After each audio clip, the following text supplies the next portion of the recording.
Hi friends, இன்றைக்கி வந்து நம்ம வீடியோவில் வந்து பொட்டேட்டோ குருமா எப்படி வைக்கிறதுன்னு பார்க்கலாம். இதில் வந்து நான் ஃபஸ்ட்டு வந்து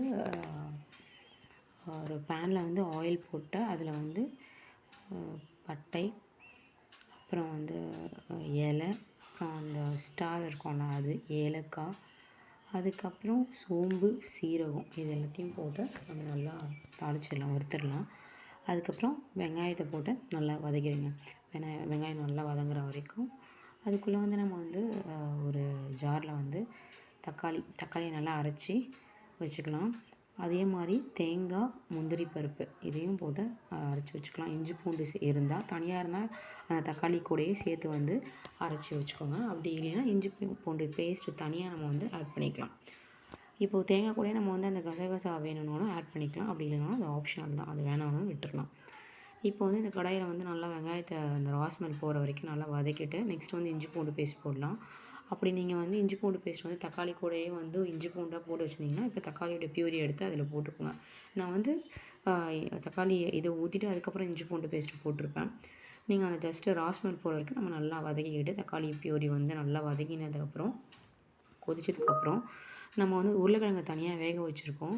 அதுக்கு மட்டும் இல்லாமல் இந்த தேங்காயும் முந்திரியும் தனியாக அரைச்சி வச்சுருக்கோம்ல, அந்த பேஸ்ட்டையும் வந்து இதுலேயே போட்டு நல்லா மிக்ஸ் பண்ணிக்கோங்க. அந்த பேஸ்ட்டை நல்லா தக்காளி நல்லா ராஸ்மெல் போனதுக்கப்புறம் இதை எடுத்து போட்டுக்கலாம். இதில் வந்து கூட வந்து மிளகாய் தூள், மஞ்சள் தூள், கரம் மசாலா ஆட் பண்ணியிருக்கேன் நான்.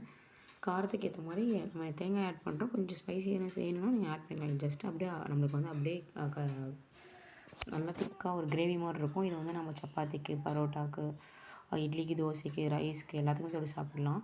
ஸோ நீங்கள் வந்து இதை வந்து அந்த கன்சிஸ்டன்சி வந்து திக்காக இருக்கிற வரைக்கும் இது பண்ணிக்கணும். வேணுன்ற அளவு தண்ணி ஊற்றி நம்ம குக் பண்ணிக்கலாம்.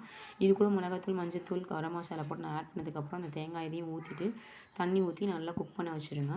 அது நல்லா குக் ஆகி நல்லா எண்ணெய் மேலே கொஞ்சம் திரிஞ்சு வர வரைக்கும் மிதங்கி வரும். அது வரைக்கும் நம்ம வந்து வெயிட் பண்ணிட்டு நல்லா குக் ஆனதுக்கப்புறம் வேக வச்ச உருளைக்கிழங்கு வந்து கட் பண்ணி இதில் வந்து ஆட் பண்ணிவிட்டு லாஸ்ட்டாக வந்து 2 சில்லி, கொத்தமல்லியை போட்டு நல்லா இது பண்ணி க்ளோஸ் பண்ணி வச்சுருங்க. இன்னும் ஒரு 2 to 3 மினிட்ஸ் இல்லைனா நல்லா அந்த உங்களுக்கு எவ்வளோ திக்னஸ் வேணுமோ அதுக்கேற்ற மாதிரி நல்லா கிண்டி விட்டுக்கோங்க.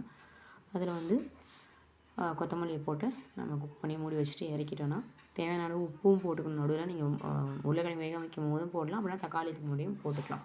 நான் லாஸ்ட்டாக மொத்தமாக எல்லாத்துக்கும் சேர்த்து போட்டுட்டேன்.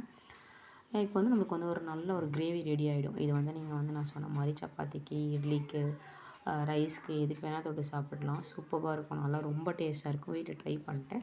எனக்கு கமெண்ட்ஸில் சொல்லுங்கள். பிடிச்சிருந்தால் லைக் பண்ணுங்கள், ஷேர் பண்ணுங்கள், கமெண்ட்ஸ் பண்ணுங்கள். முக்கியமாக சப்ஸ்கிரைப் பண்ணுங்கள். வேறு ஏதாவது உங்களுக்கு ரெசிபி வேணும்னாலும் நீங்கள் கமெண்ட்டில் சொல்லலாம், நான் ட்ரை பண்ணுவேன். இன்கேஸ் உங்கள் ரெசிபீஸ் ஏதாவது இருந்தாலும் நீங்கள் போடலாம். நீங்கள் என்கிட்ட இன்ஃபார்ம் சொன்னீங்கன்னா நான் அதை என் சைட்லேயும் நான் ட்ரை பண்ணுவேன். இதை ட்ரை பண்ணுங்கள் அப்படின்னு சொன்னீங்கன்னா நெக்ஸ்ட்டு என்ன ரெசிபி வேணும்னு சொல்லுங்கள், நான் ட்ரை பண்ணுறேன். இன்கேஸ் உங்களுக்கு வேறு ஏதாவது ரெசிபி ட்ரை பண்ணணும், தெரியணும் அப்படின்னாலும் நீங்கள் சொல்லலாம் கமெண்ட்டில். அதை நான் என் சைட்லேருந்து ட்ரை பண்ணுவேன். தேங்க்யூ ஃபார் வாட்சிங். பிடிச்சிருந்தா கண்டிப்பாக சப்ஸ்கிரைப் பண்ணுங்கள். சப்ஸ்கிரைப் பண்ண மறந்துடாதீங்க. தேங்க்ஸ் ஃபார் வாட்சிங் ஃப்ரெண்ட்ஸ், எவ்ரி ஒன்.